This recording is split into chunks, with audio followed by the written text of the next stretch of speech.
बिस्मिल्लाहिर्रहमानिर्रहीम। अस्सलाम वालेकुम viewers, welcome to Zaika food secret channel. उम्मीद करती हूँ आप सब खैरियत से होंगे। व्यूवर्स, आज मैं आपके साथ आलू अंडों की रेसिपी शेयर करूँगी जो कि बहुत ही मज़ेदार बनते हैं। तो इसके लिए हमें जिन चीज़ों की ज़रूरत है, यहाँ मैंने 1 kg आलू लिए हैं और इनको मोटा मोटा काट लिया है। इसके बाद हमें 3 अदद अंडे चाहिए जिन्हें मैंने अच्छे तरीके से बॉयल कर लिया है। अभी इसके छिलके पील नहीं किए, जब हम इसमें डालेंगे तभी हम इसको पील करके काट के डालेंगे। और मसालों में हमें चाहिए 1 अदद प्याज, लहसुन अदरक का पेस्ट जिसमें से मैं 1 टेबलस्पून लहसुन अदरक का पेस्ट डालूंगी। कटी हुई हरी मिर्चें चाहिए, टमाटर चाहिए 1 अदद। और इसके बाद जो मसाले इसमें जाएंगे वहाँ ये मैंने 1 टेबलस्पून सुरख मिर्च पाउडर लिया है, 1 टेबलस्पून गरम मसाला, साबुत गरम मसाला लिया है, 1/2 टेबलस्पून काली मिर्चें, 1/2 टेबलस्पून ही पिसा हुआ गरम मसाला और 1 टेबलस्पून मैंने ज़ीरा और सूखा धनिया दरड़ करके मोटा करके रखा हुआ है। और इसके बाद 1 टेबलस्पून ही इसमें ज़ीरा जाएगा, 1/2 टेबलस्पून हल्दी और 1.5 टेबलस्पून इसमें नमक जाएगा। तो चलिए इसको बनाना शुरू करते हैं। तो तेल मैंने पहले ही गर्म करने के लिए रख दिया था। यहाँ मैं सरसों का ऑयल इस्तेमाल कर रही हूँ, आप चाहें तो कुकिंग ऑयल या कोई भी ऑयल इस्तेमाल कर सकते हैं एज यू लाइक। तो यहाँ मैं सबसे पहले प्याज डाल देती हूँ। तो प्याज हमारा ब्राउन हो चुका है। अब हम इसमें लहसुन अदरक का पेस्ट डाल देते हैं। तो 1 टेबलस्पून इसमें लहसुन अदरक का पेस्ट शामिल कर दें और इसको अच्छे तरीके से मिक्स कर लें।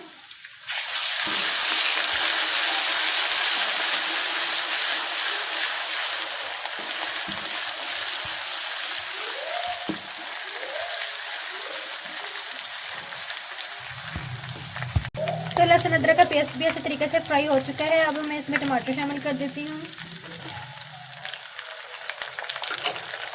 इसको अच्छे तरीके से मिक्स कर लूँ।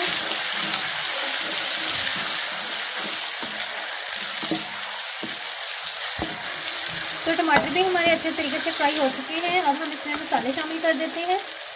ये सारे मसाले जो मैंने लिए थे ये मैं इसमें शामिल कर देती हूँ।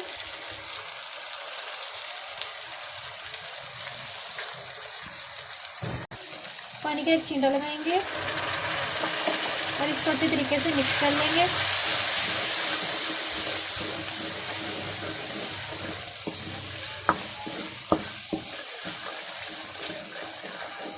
मसाला अपने ऑयल ऊपर आने तक अच्छे तरीके से भूनना है। तो आप देख सकते हैं कि ऑयल अच्छे तरीके से ऊपर आ चुका है। अब इसी दौरान हम इसमें कटी हुई हरी मिर्चें शामिल कर देंगे और इसको अच्छे तरीके से मिक्स कर लेंगे। मिक्स करने के बाद अब मैं इसमें शामिल करूंगी आलू।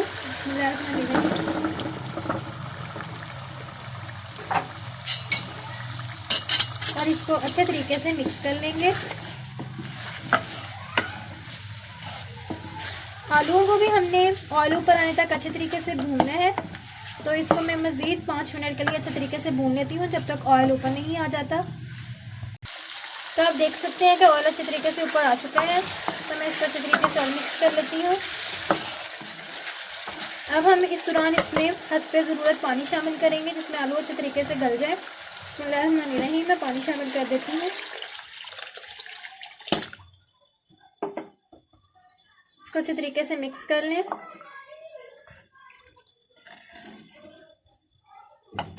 अब 15 मिनट के लिए मैं इसको पकने के लिए रख देती हूँ। जी, तो आप देख सकते हैं शोरबा हमारा बिल्कुल तैयार हो चुका है, सालन हमारा तैयार हो गया है। तो अब हम इसमें अंडे शामिल कर देते हैं। अंडे मैंने पहले ही बॉईल किए हुए थे। अब मैंने इसको पील कर लिया है, इसको 2 हिस्सों में काट लिया है। अब इसको सालन में शामिल कर देते हैं। तो हम इसमें अंडे भी डाल देते हैं।